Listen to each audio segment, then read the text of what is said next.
یہ اندر کا مال زمین پہ گرا تو ہاتھ میں اٹھایا. نبی علیہ السلام نے پوچھا ابو سفیان آنکھ چاہیے یا جنت چاہیے؟ عرض کی اللہ کے رسول کفر اور شرک بہت کر لیا، اب جب کلمہ پڑھ لیا تو اب جنت چاہیے، مجھے آنکھ نہیں چاہیے. حضور نے فرمایا اللہ جنت میں تجھے نور کی آنکھ نصیب فرمائے.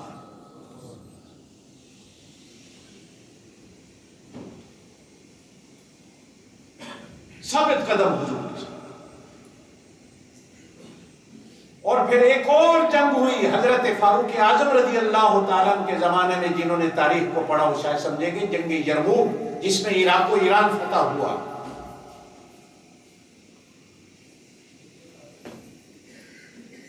غزوہ اس جنگ کو کہا جاتا ہے جس جنگ میں حضور خود شریک ہو. جس جنگ میں حضور نہ ہو وہ جنگ ہوتی ہے، وہ غزوہ نہیں ہوتا. 29 جنگوں میں حضور خود شریک ہوئے اپنی زندگی میں، وہ 29 غزوات کہلاتے ہیں. جیسے غزوہ بدر ہے، غزوہ احد ہے، یہ غزوہ حنین ہے، غزوہ طائف ہے. جن جنگوں میں حضور شریک نہ ہوں وہ جنگ ہوتی ہے، وہ غزوہ نہیں ہوتا. غزوے کی شان اونچی ہوتی ہے، جنگ کی شان نیچی ہوتی ہے، اس لیے کہ غزوے میں نبی کے قدم ہوتے ہیں، نبی کا ہاتھ ہوتا ہے.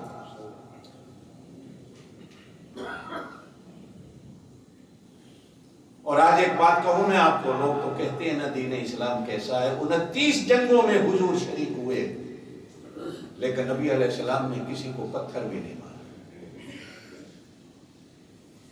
کسی کو لاٹھی ڈنڈا بھی نہیں مارا، ہاتھ تک نہیں مارا.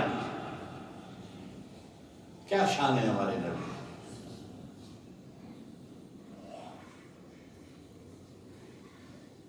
جنگ یرموک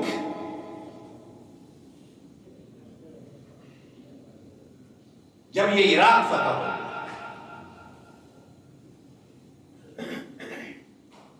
جس میں ایران کے اس وقت یہ صوبے تھے، ایران کے سارے سلطنت تھی ایران کی، جس کو کسرا کہا جاتا. دوسری آنکھ حضرت ابو سفیان کی جنگ یرموک میں تیر سے ظاہر ہو گئی. دونوں آنکھیں چلی. ظلم نہیں یاروں کہ جس بندے کی دونوں آنکھیں دین اسلام کے لیے ضائع ہو گئی ہوں، آج بھی وہ کافر کہلاتا. آج بھی جاہل ملا ممبر پر بیٹھ کر اس کے ایمان کو تولتے.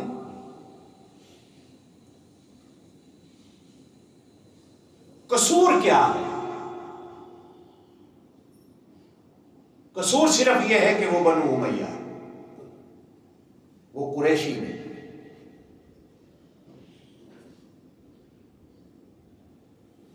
اور اگلی بات، آپ جانتے ہیں کہ اسپین تک کلمہ گیا، جانتے ہیں نا؟ آپ جانتے ہیں سندھ تک کلمہ گیا، آپ جانتے ہیں افریقہ کے جنگلوں تک کلمہ گیا.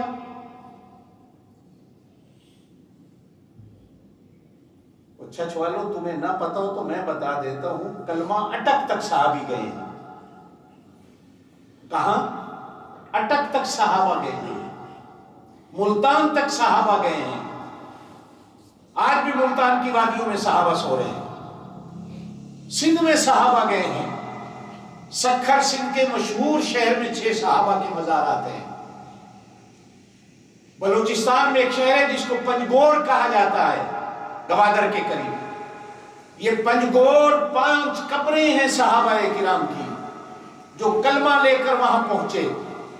ڈیرہ غازی خان کے علاقہ میں پہاڑی دنیا میں صحابی کے مزار ہیں جو کلمہ لے کر وہاں پہنچے. پشاور میں اصحاب بابا کے نام سے مزار ہے. یہ اصحاب بابا نبی کے صحابی تھے جو پشاور تک کلمہ لے کے گئے. یہ اٹک تھا، عین تے کاف کے ساتھ. ایک صحابی پہنچے جو اتکی کہلاتے تھے. یہ جہاں آج اٹک کا قلعہ ہے، انہوں نے یہاں بیٹھ کر اس وقت دین کا مدرسہ بنایا اور لوگوں کو قرآن و سنت کا سبق دیا. ان کی اولادیں آگے بڑھی. آج یہ حضروں جسے شہر کہا جاتا ہے. کوئی اس کو حاضر خان کے نام سے یاد کرتا ہے کہ ایک حاضر خان تھا اس علاقے کا جو